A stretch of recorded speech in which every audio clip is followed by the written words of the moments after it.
Hi, this is Lorraine. If you'll give me just a few minutes to clear, center, and balance my energy, and we'll get started.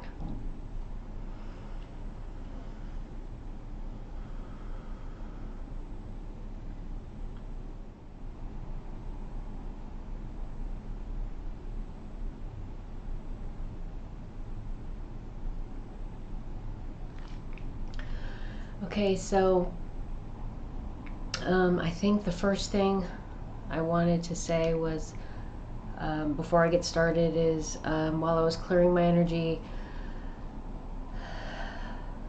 so always first, normally the raptors, Merlin will come in, and the beings in the water come in as I'm clearing my energy and asking for support and helping me on my path. And I asked them to stop bowing and to stop kneeling and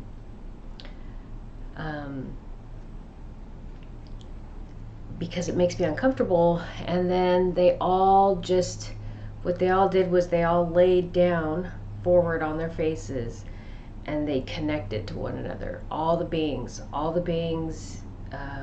in the water, all the raptors, and then all the beings out in the summer triangle, which represent all the beings in the universe, they all laid down on their stomachs and they all connected and made what I would call a matrix. And it first looked like all of their physical bodies, but then it turned into like a lattice, or like what you might consider how you would imagine a matrix looking. And that was representing like the web of creation, like a spider web, how we are all interconnected. Every particle of energy is connected. And so from that point, it always comes, and I don't think I've ever said this before, but it's important to understand the profound integral role that the raptors and the beings in the water represent here on Earth, because they are part of the whole of Mother Earth. They have evolved on this world from their inception. Actually, the raptors and humanity from our creation have been here on Earth. The beings in the water, I think, started somewhere else in the universe. They kind of exist between the spaces, and they hold everything together. And so part of their civilization came here to represent that component in the universe. So even though they weren't conceived and created on Mother Earth, they have become an integrated as a part of Mother Earth. And I feel like they've been here longer than anybody else, or at least as long as the raptors. They've been here for a very long time. And so because of that, they are an integral part of the transcendence of this world, not just the beings on the surface of the earth, which would be us. We are not the only living beings on this world. Now, plants, animals, they're all part of this world and us, and they are integral in the transcendence of this world. But we have created a hierarchy where we're at the top and they're at the bottom, and they are here to serve us, right? They're here to feed us, and that's pretty much it, because we don't even value what plants do as far as oxygenation, and bees as far as pollination. We're killing them all, right?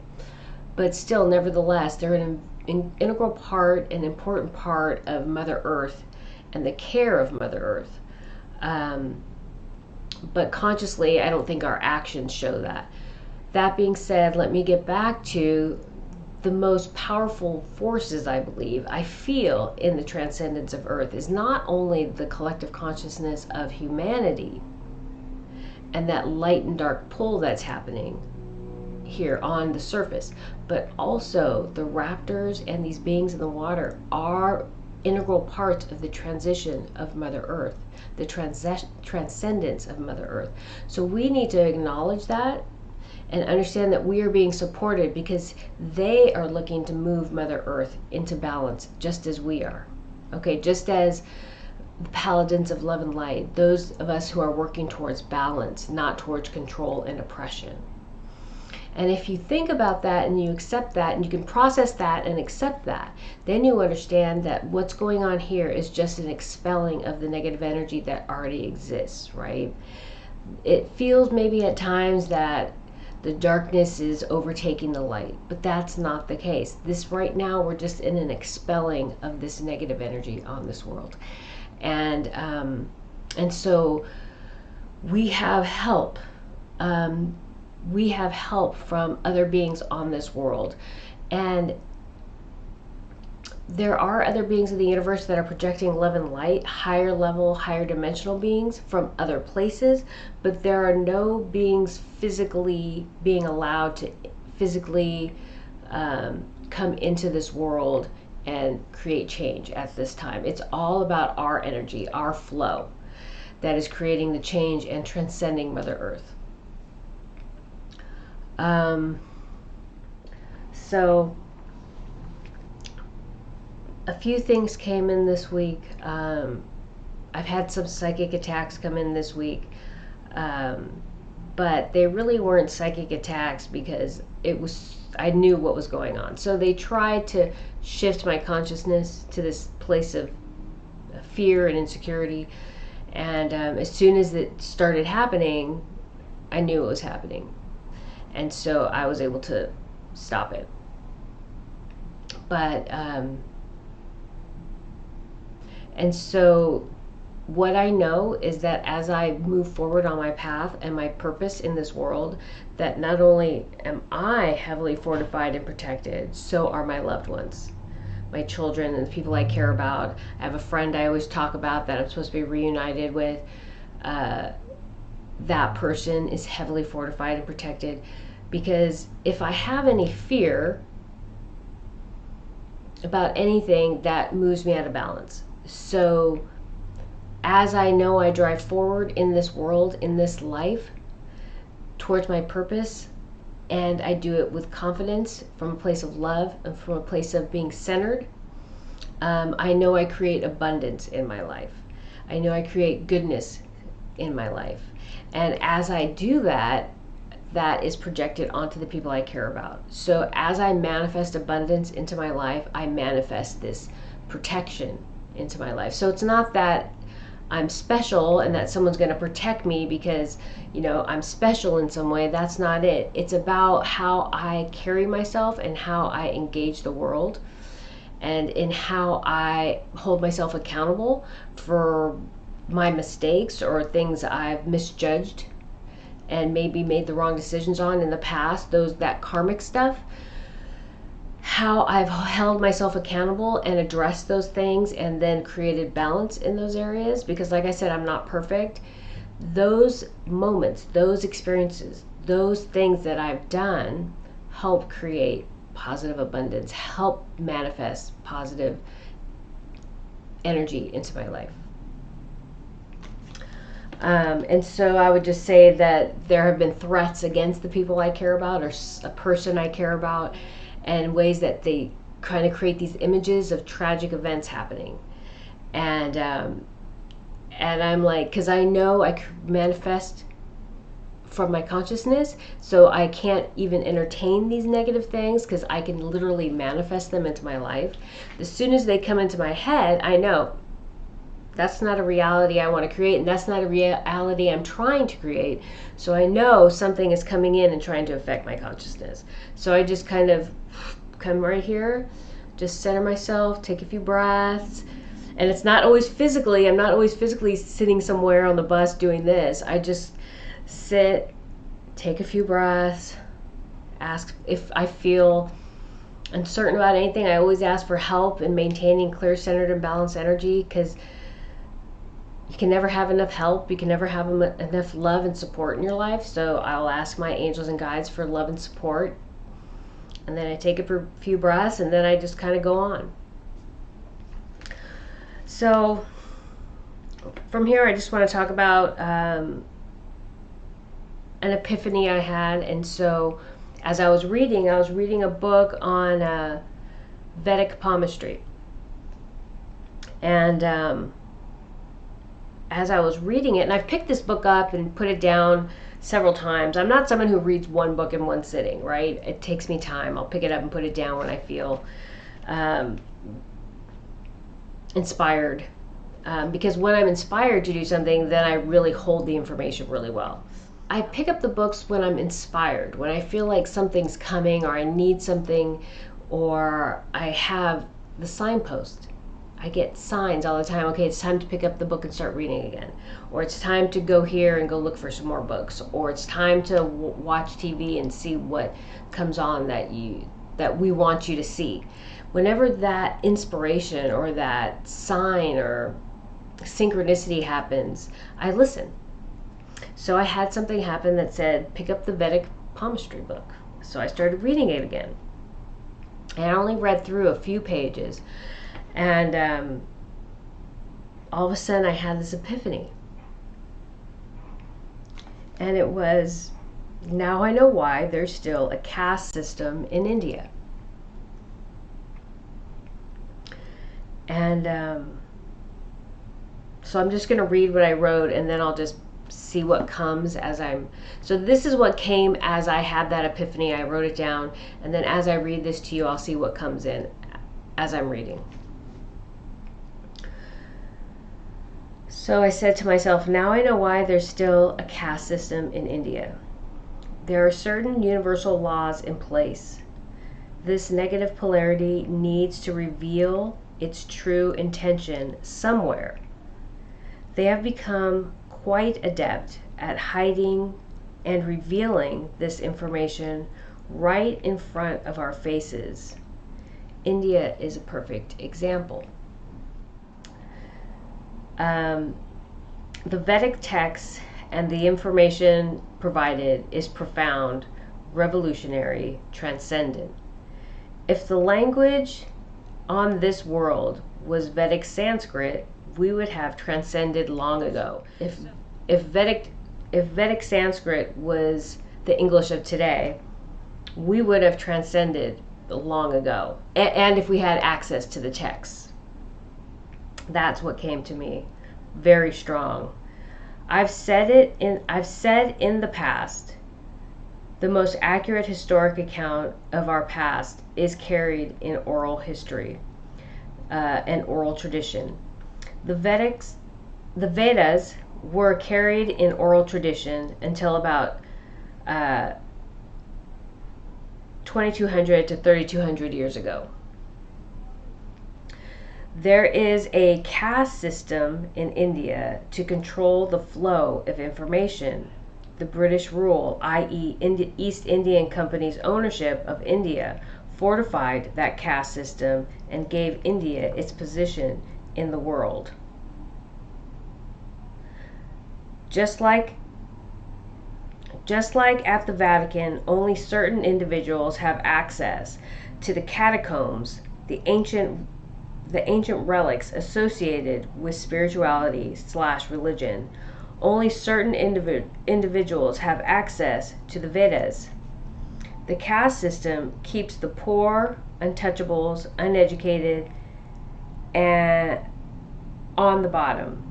Your position in the caste system dictates what resources and knowledge you are allowed access to.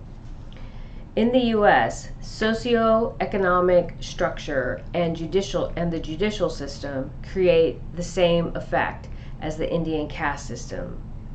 So basically, the caste system dictates what you have access to. Information, education, resources, whether it be, again, education, whether it be food, whether it be housing, clothes, You know, whether you're eating scraps or whether you're having, you know, high-end, expensive, fancy meals. In the United States, it's the same exact thing. If you're on Social Security or if you're on social services, so if you're retired and living on your Social Security and your retirement, or you are living on social services, you have a fixed income, so you only have access to certain things. You only have access to certain health care. If you can't afford it, you don't get it.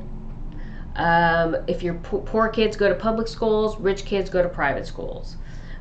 Generally speaking, poor kids don't go to college, rich kids go to college. If you're a poor kid and you go to college, you have loans of the yin yang and you'll be paying them for the rest of your life. If you're a rich kid, your parents pay cash out of pocket and you don't have loans, right? If you're a poor kid and you need an attorney, or you're middle class and you need an attorney, if you can't afford one, you don't get one. If you're a criminal or you get arrested for something, you can't afford an attorney, then you get a public defender. And everybody knows you got to pay money if you want a good attorney, let's say, okay? You got to pay a lot of money. If you don't have a lot of money, you don't get one. So you don't get the same representation. They'll give you representation in a court of law, but you don't get the same representation as someone who has a lot of money, right? So you see how all the resources are allocated. If you don't have a lot of money, you live in a poorer neighborhood. If you have a whole bunch of money, you live in Beverly Hills, right? You live in a gated community, okay? Socialism, communism, all that stuff is not going to even the playing field, just so you know. If you think that's true, then you have not been paying attention to history, okay? That's not going to even the playing field. But I'm just trying to point out what is present here in our world that we are experiencing right now. I'm just using this as an example of how, even though we feel free, how this caste system has slowly been integrated into our society, but we don't call it a caste system, okay? There is a distribution of resources is determined by our socioeconomic standing, where we stand in our society, in the hierarchy of our society. Okay? Now, and if I take it a step further, they've convinced people who are on the lower bottom of that hierarchy, oh, you can have all the stuff that the wealthy people have. Just get credit cards, just take out loans, just go to the outlets. You can get Prada bags, a $5,000 Prada bag for $3,200, right? And you can put it on your credit card. And you can pay it off a little bit at a time. So, and then we put ourselves in debt, and then we become a slave to our debt. And no matter what we do, we have to work in a job that will bring in enough money to pay off our debt. No matter what, we have to have some type of employment that will pay off our debt. And that's how they keep us a slave, as slaves. We're a slave to our debt.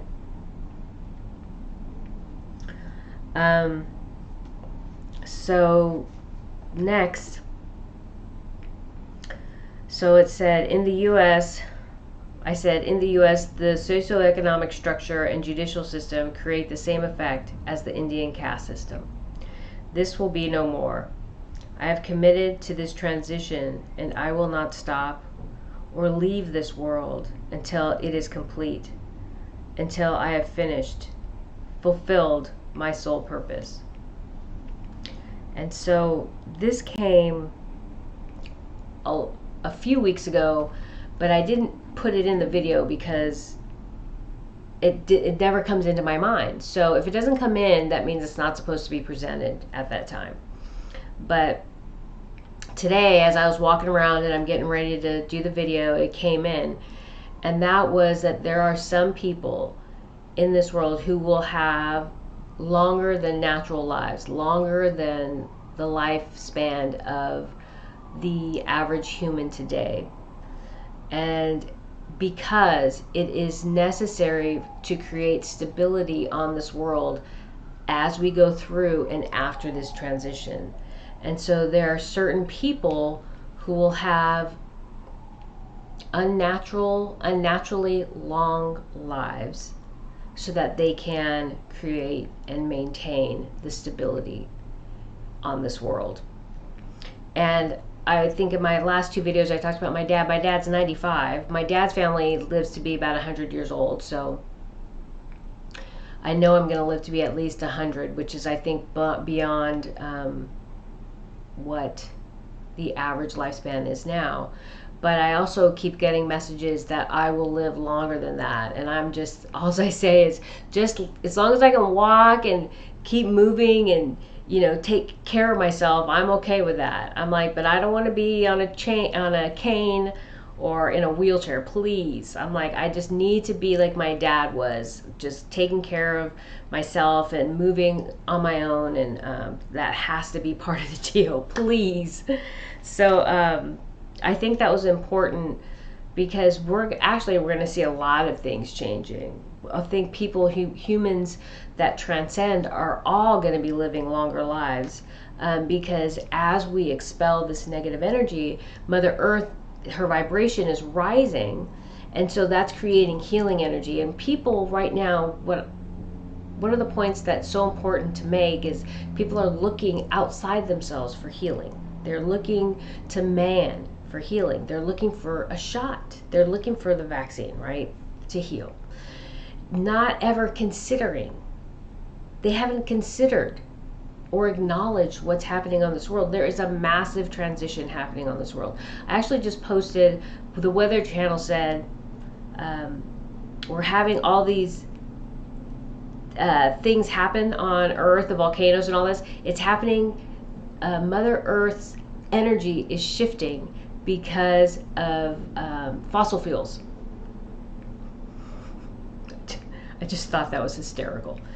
I don't know. Everything's our fault. Nobody's acknowledging that this is part of evolution.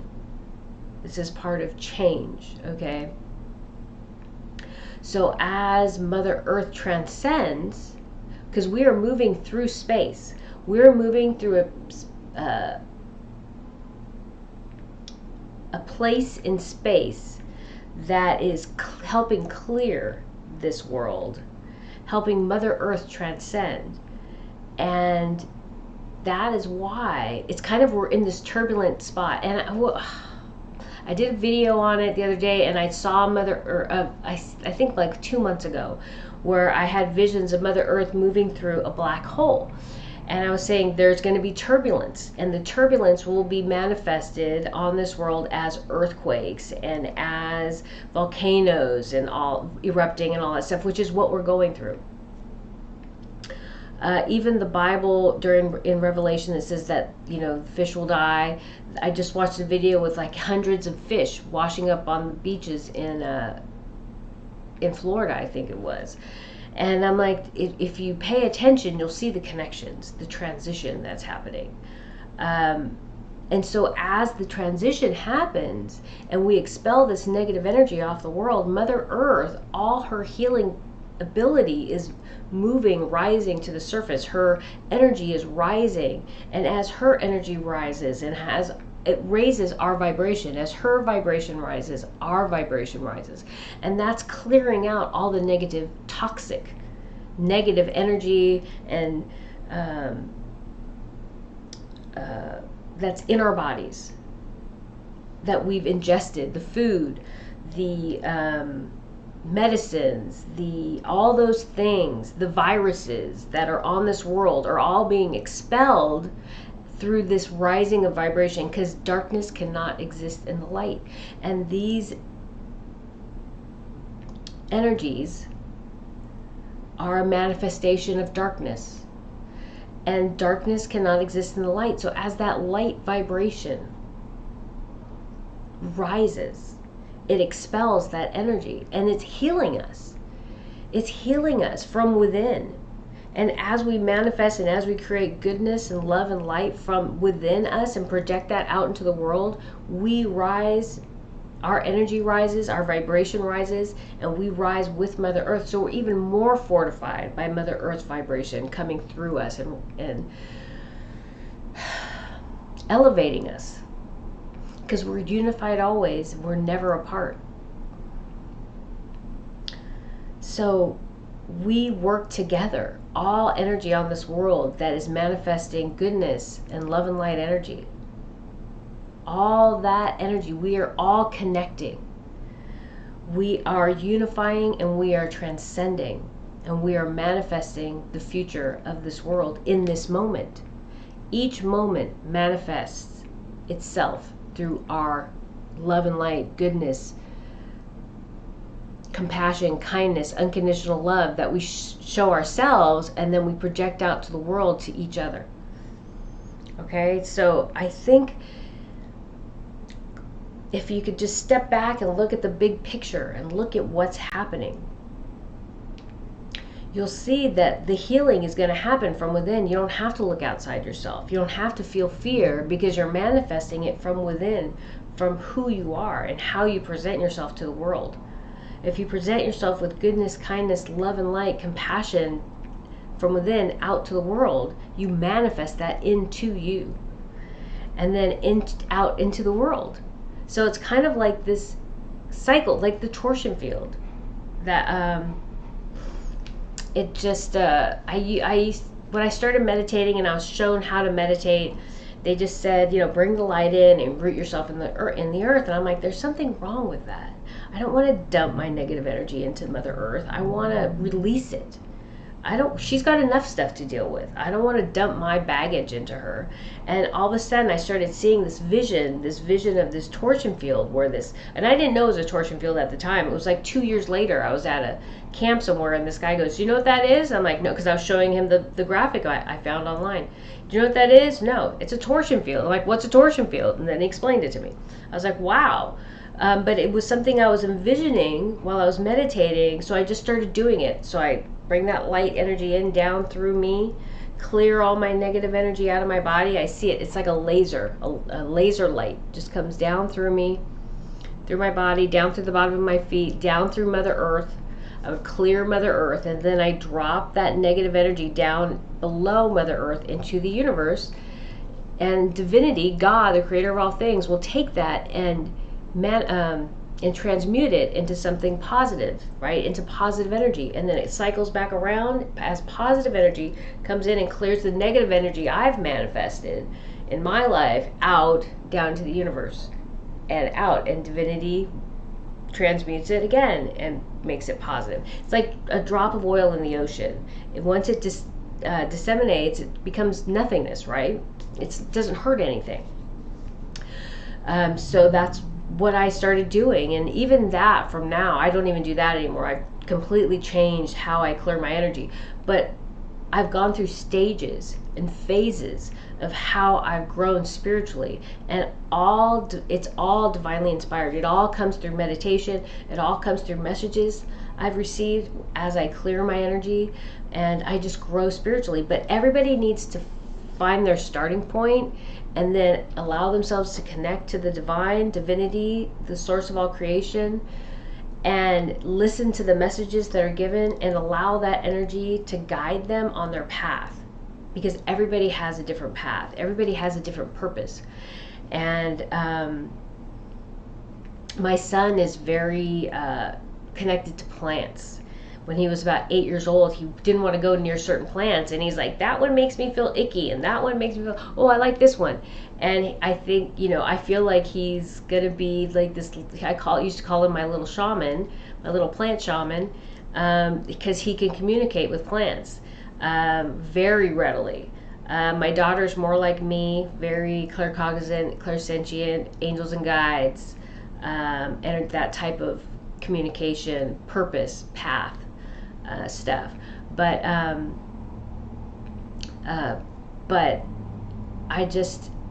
I ask them to honor that part of themselves. And I don't force them to connect at this time, but I ask them to talk to me if anything happens, so we can discuss it, so they understand it, and so they're not afraid of it. But so they have different purposes.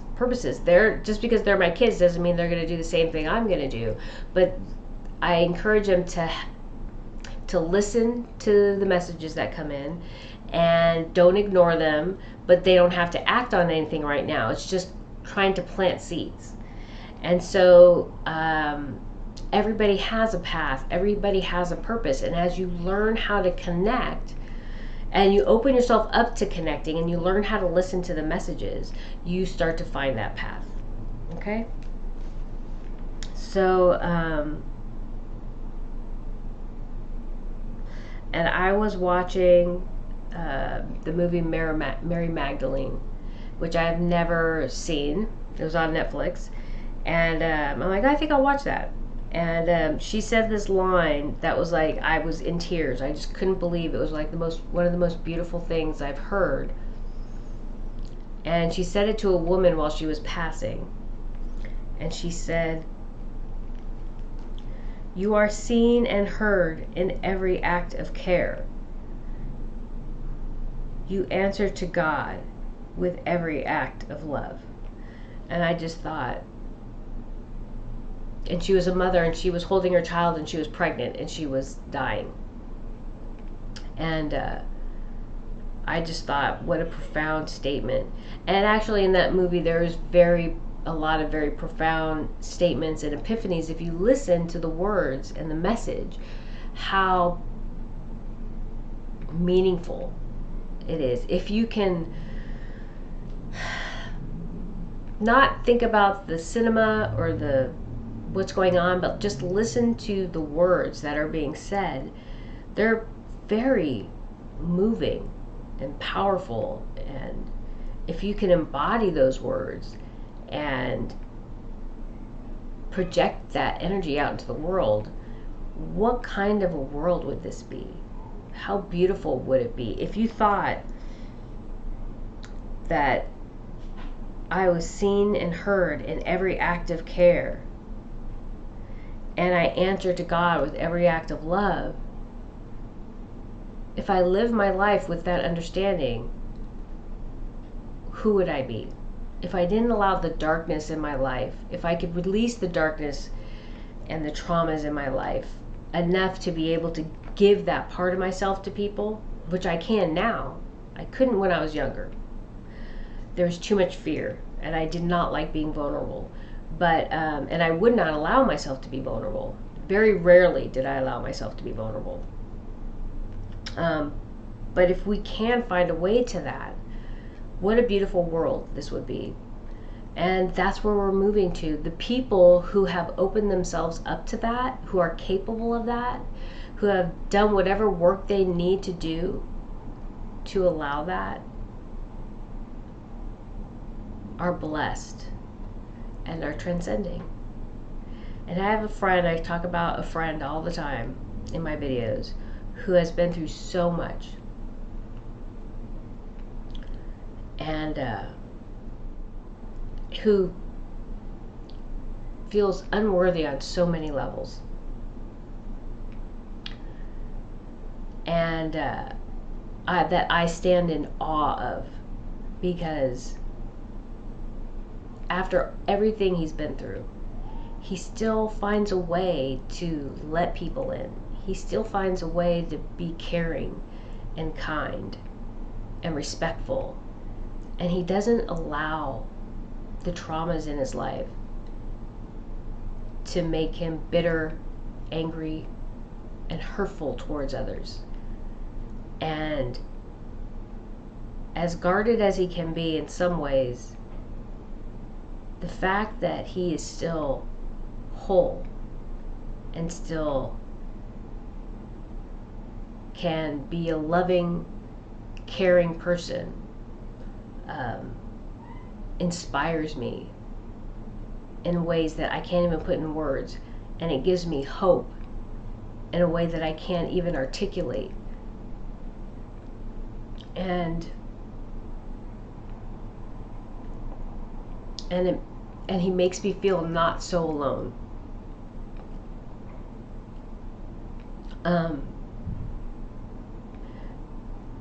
Because he's so blessed and he doesn't even know it. And I think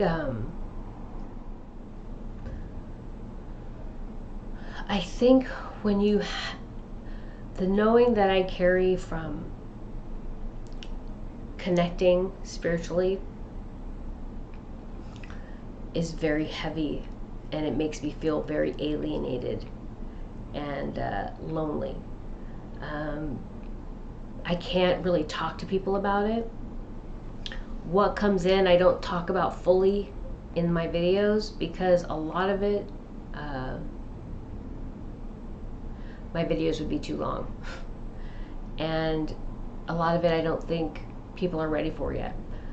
But, and I used to talk to my daughter, but now it's just too much. It's too much for her to tolerate, so I don't talk to her about it anymore. But the knowing is heavy. And so I carry it. I hold it. And so this friend I talk about has an incredible amount of knowing from a different perspective, from a different place, that he carries, that he doesn't talk about. And when I say I feel like I'm not so alone, that's what I mean. We both carry a knowing that we can't share, and it weighs heavy, and sometimes I feel like I don't know how I keep it together, and sometimes I feel like I don't know how he keeps it together. And so there is a camaraderie I feel with them, a connection, because even though we're not the same, and even though our experiences are different, our lives are very parallel. And so when I say those words, that's what I'm talking about. Because I don't think I've met anybody, or no one's opened me up to themselves as much, so that I become aware of that knowing that they carry. And I think that's why he came into my life, is that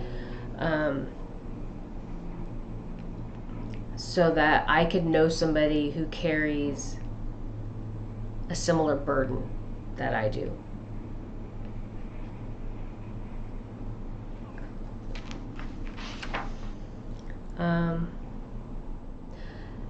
So today, before I did the video, and I was sitting and I had some information come in, and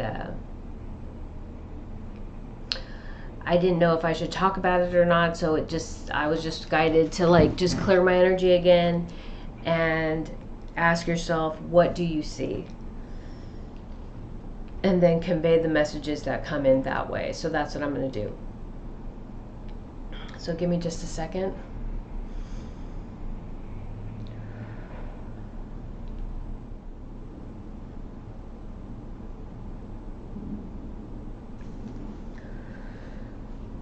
So I'm just going to read this.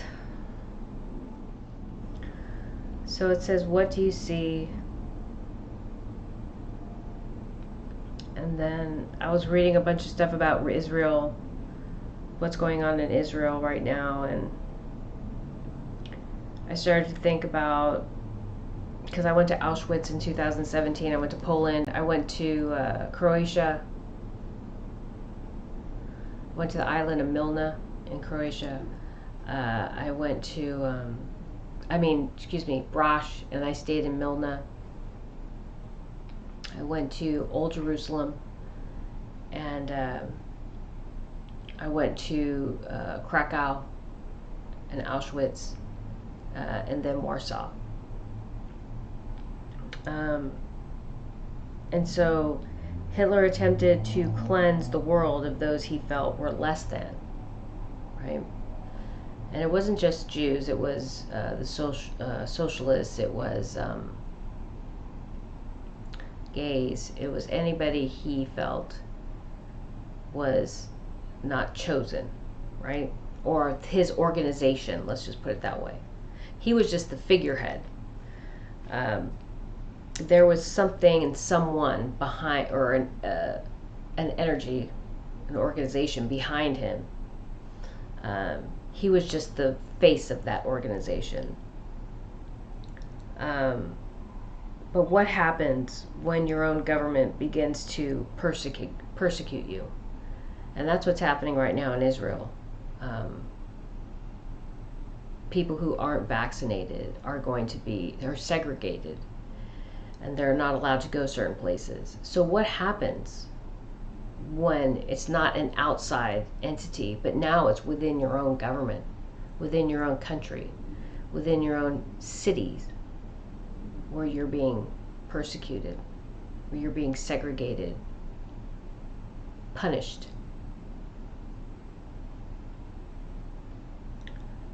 And there is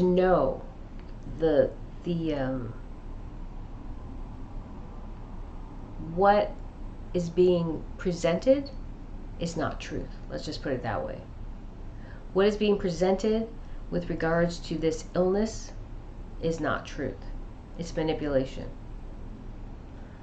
And if I go back, if you have faith and trust, and if you see that this world is transcending and changing, and Mother Earth, her vibration is rising, and that Mother Earth will heal us of all this negative energy as she expels it,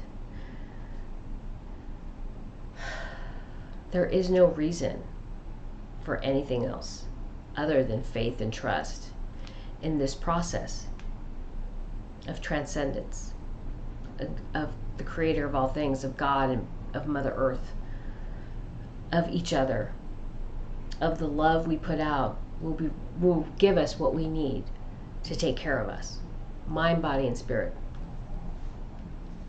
We're all connected. We're not separate. We're not segregated.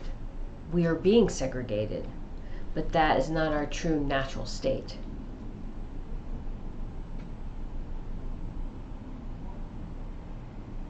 And so it begins.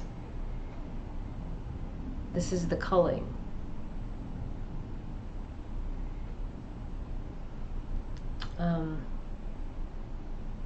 They're separating us out. They're choosing who has value, who does not.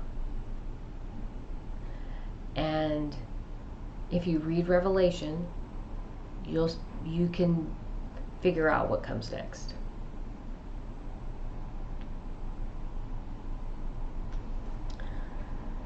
And so in the last video I said, think about manifesting for your next incarnation, because right now, in this moment, we are manifesting our next incarnation, each as individuals.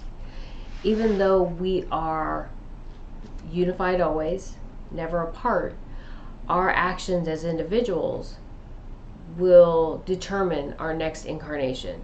So we've already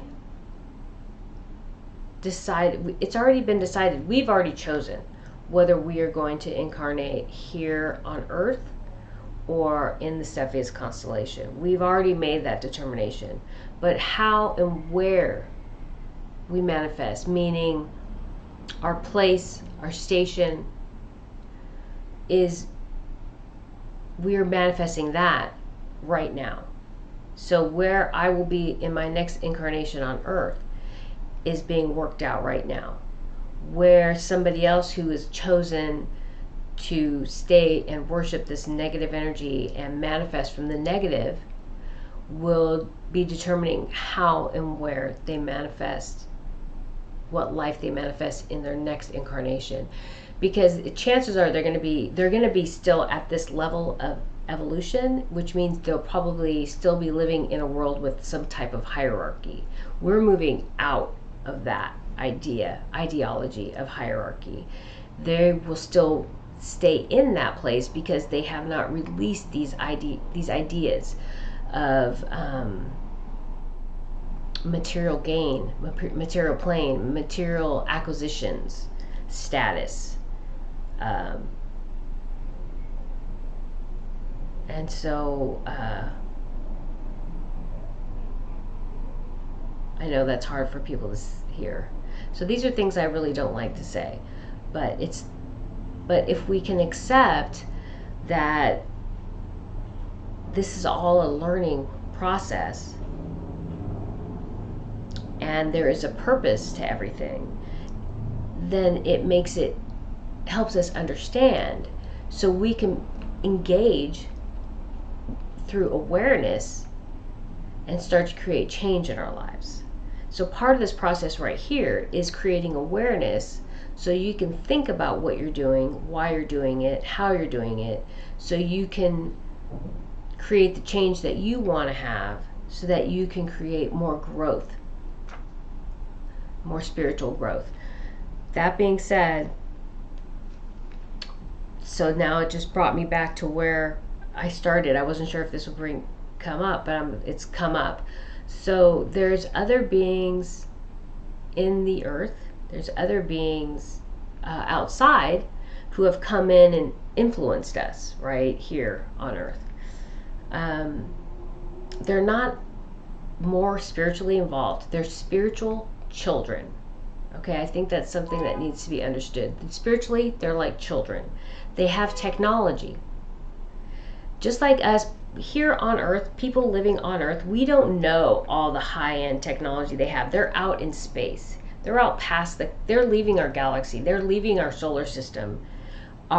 This secret space program, they are way out in space. We think that we're here on this planet alone, and we're here in the universe alone. That is not true. People like me, who are chosen, there's people that are selected, private citizens as well as military, and they are out in space, way out, and interacting intergalactically, okay? And so they're just as evolved as us. And we're pretty aggressive. They're not giving a very good first impression, let's put it that way. But what you have to understand is that there are beings in the universe that are equally evolved as us spiritually. Spiritual children, let's just say, that are coming here. And we think they're so evolved because they have this technology. We think they're so above us because they have this technology to come to our world. But that's not true. Because we have the technology now to go to their world, okay? And look at us. So I think that's something that people need to understand. Not all energy is equal. Not all energies coming to this world are above us, more evolved than us. And that's what makes connecting and being centered in your energy field so important, so that if you eventually, when we come across these energies, that we can discern light. Are they manifesting light into their life, or are they manifesting darkness into their life? And so we can discern on how we deal with these energies. Now, they're not being allowed into our space right now because we're going through this transcendence, but it will be something in the future that we will be addressing. That being said, also, I want to go back to the inner earth. So now we have other beings in the inner earth who are supposed to be, what do they call it? Breakaway civilizations. They left their world, their civilization, to come here to our civilization to maintain their timeline. So they're future earthlings who are trying to maintain their timelines. And so, but what they don't realize, I don't know if they realize this, but what came to me about a month ago was that they are now their own civilization. They are no longer part of that civilization. That civilization, since they've been back here, has changed and is different. It's not what they know. It's not what they remember. If they go back to the exact space and time as they came here at, they're going to see a different place, a different world. And so for us to think that they are above or below us is unrealistic. Like us, they have technology, but we cannot perceive them as being incredibly more evolved than us. They are not much more evolved than us.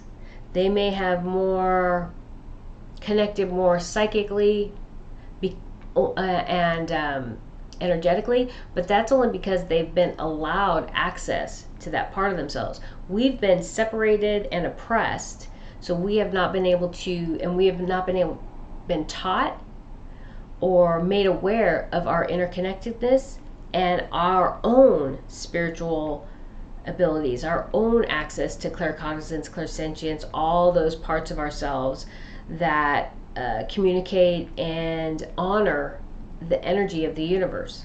Okay, if we had, once we connect, we're going to skyrocket in our abilities. We're going to, and that's one of the fears of all these other beings in the universe. Once we have access, once we know our interconnectedness, and once we are manifesting from the heart center, what are we capable of? They want to make sure we go to the positive place. They don't want us manifesting from darkness. Well, so they have fear. Well, obviously they don't understand our purpose in this universe, because divinity, God, the creator of all things, is not going to allow, and Mother Earth is not going to allow this world to manifest in darkness. It's not going to allow us to transcend in darkness. It's not going to happen. We're going to transcend into light, because we are the catalyst for change in the universe from the heart center, from the material plane. That is our purpose. We are the ripple. We are the stone that creates the ripple in the water that creates change in the universe, so that all these beings start to manifest from the heart center. We create the ripple. And so it's important to acknowledge that. It's important to know that. And it's important not to allow other people's fears to intervene and interfere with where you are and who you are and how you stand in your energy field. Not allow other people's fear to be projected onto you and to shift you at a center. And not to allow someone else's perception. So if I have a being who presents themselves as being all love and light and like, I'm here to help you, and starts giving me advice, and I'm thinking, oh, this person's energy is so evolved, I should listen to that. That's not a good thing. If my perception is because this person has more technology, or this energy has more technology, that I should take their word that they're coming from a place of goodness, that's not right. I always go to center. I always honor my intuition. I always honor my connection to the divine, to love and light, to the creator of all things, to Mother Earth. And I always honor my intuition. I always come from within and that connection to the divine. Always, always, always. Nothing comes from outside to influence that connection. That's how we ended up here.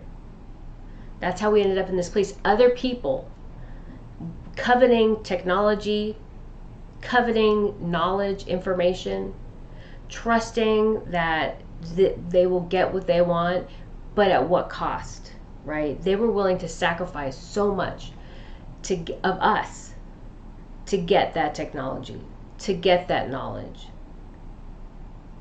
That does not serve anybody but the self. And we're moving out of that. We're moving out of that. We're moving to honoring the divine from within and our interconnectedness and one another to create change in this world. That is what this is about. That's what this transition's about.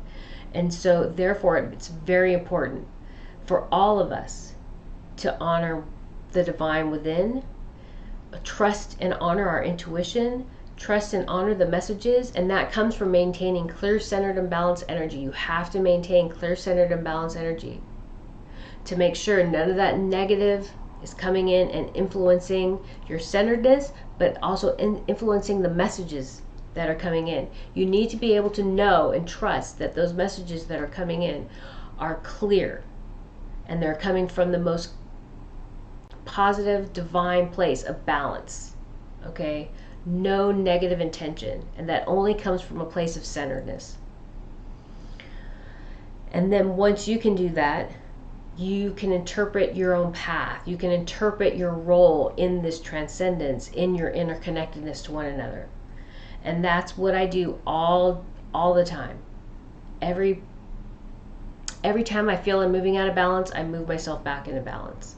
Every time I fall out of balance, I move myself back into balance. That is my goal in that moment, is to get back into balance. It's always honoring the divine messages. And these are messages. These aren't opinions that I'm sharing. This is information coming in. And I know, because I talk so fluently and it just seems like I'm just babbling on, but and sometimes because the messages are coming in so strong, my words start getting all jumbled up and I skip words and I miss words. But that's because I'm trying to get it through as accurately as possible as it comes in. And that's all I do. That's what I do. And sometimes it gets hard. Sometimes it's hard because I also work during the day, and as I have messages coming in during the day, I'm trying to like take a break or something so I can write stuff down, and then I'm tired. Sometimes I'm tired. I just don't want to do a video, but I got to do it. And I have to work on centering myself, and I do whatever I need to do to get ready to convey the messages. Okay, and that is, the onus is on each of us to find our way to center, find our way to connecting, find our way to listening, processing the information, and determining how we enact those messages, how we engage those messages, how we enact those messages into our lives. How do we practice those lessons that we're being taught through our interconnectedness with each other and with the divine. Okay. And I just wanted to say that one of my, God, I think I did the video a few months ago, and I had brought up what was happening in Israel. And I was saddened by what was happening in Israel, but I was also very happy because I know the people who are suffering are so blessed. And all of us agree to certain things to do and go through certain things in these lives. And everybody agreed to these lessons that were being taught in these lives. And as they move through this, they are manifesting incredible amounts of abundance into their spiritual selves that will carry into the next life. And I honor every person who has made sacrifices for everybody else so that we can transcend, so that we can learn, so that we can live a better life in the future. And I know that their next lives will be golden blessings, beautiful. There's so much gratitude from the divine creator and from all of us on earth for what people do to help Mother Earth in this transcendence. And I know it's hard to see and understand while you're living it, but once we get through it and you see the reason and what happened and the result, you'll be able to understand and express love and gratitude.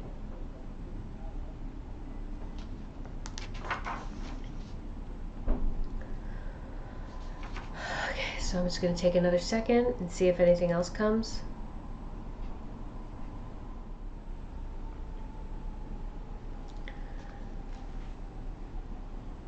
And so this came, I think, when I was this came when I was clearing my energy before.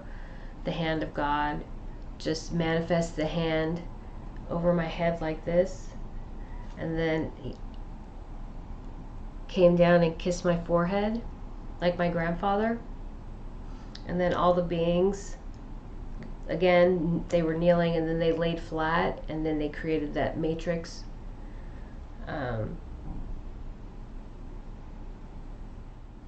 They just said, you're blessed, and that everything is that I'm asking for is coming.